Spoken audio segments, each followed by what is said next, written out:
Halo semuanya, perkenalkan nama saya Misal Arne Sidaga dengan NIM 4241 1311042 dengan dosen pengampu Bapak Dr. M. Irfan SPD MOr.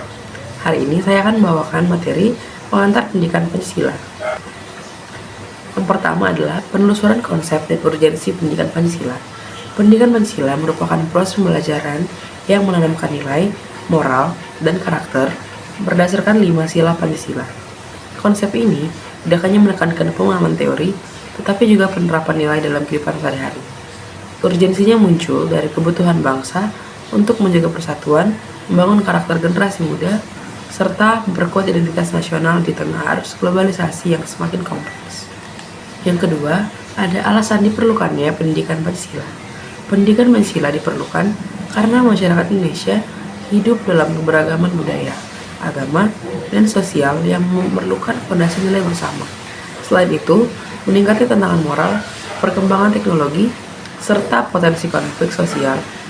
Tut hadirnya pendidikan, nilai yang mampu membentuk warga negara yang berintegritas, toleran, kritis, dan bertanggung jawab. Pancasila menjadi pedoman agar generasi muda tidak kehilangan arah dalam menghadapi perubahan zaman. Kemudian ada sumber historis, sosiologis, dan politis pendidikan Pancasila.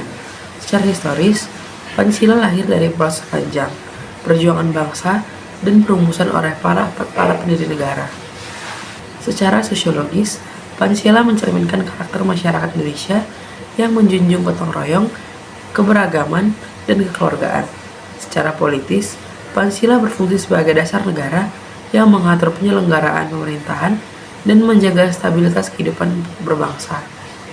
Ketiga sumber ini menjadikan pendidikan Pancasila relevan untuk membangun kesadaran kewarganegaraan yang utuh. Adapun dinamika dan tantangan pendidikan Pancasila. Pendidikan Pancasila menghadapi dinamika berupa perubahan sosial, budaya digital, arus informasi global, dan pergeseran nilai di kalangan generasi muda. Tantangannya adalah bagaimana materi Pancasila dapat disampaikan secara menarik, kontekstual, dan sesuai kebutuhan zaman. Selain itu, diperlukan strategi pembelajaran yang mendorong pemahaman kritis, bukan sekedar hafalan, sehingga nilai-nilai Pancasila benar-benar terinternalisasi dan tidak hanya menjadi wacana normatif. Kemudian, esensi dan urgensi pendidikan Pancasila untuk masa depan. Pendidikan Pancasila memiliki esensi sebagai fondasi karakter bangsa yang menumbuhkan sikap komunis, nasionalis, demokratis, dan berkeadilan. Kedepannya, urgensi Pancasila ini semakin tinggi karena Indonesia memerlukan generasi yang mampu memadukan kecanggihan teknologi dengan integritas moral. Pancasila menjadi pemandu agar perkembangan ilmu pengetahuan dan perubahan sosial tetap berada dalam koridor nilai kebangsaan yang kuat. Adapun kesimpulan dari materi ini yaitu pendidikan Pancasila memiliki peran strategis dalam bentuk karakter dan identitas bangsa di tengah perkembangan zaman. Nilai-nilai yang terkandung dalam Pancasila tidak hanya berfungsi sebagai dasar negara, tapi juga sebagai pedoman moral bagi setiap warga negara.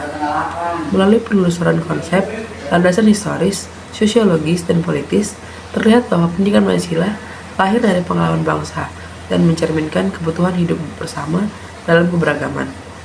Meskipun menghadapi berbagai dinamika dan tantangan seperti perubahan sosial, arus digitalisasi, dan pergeseran nilai generasi muda, pendidikan Pancasila tetap relevan sepanjang masa. Esensi utamanya adalah menanamkan nilai kemanusiaan, persatuan, dan tanggung jawab yang dapat mengarahkan perkembangan ilmu dan teknologi agar tetap melandaskan moral kebangsaan. Dengan demikian, urgensi pendidikan Pancasila semakin menguat sebagai fondasi untuk membangun masa depan Indonesia yang berintegritas, toleran, dan berkeadilan. Sekian dari saya. Terima kasih.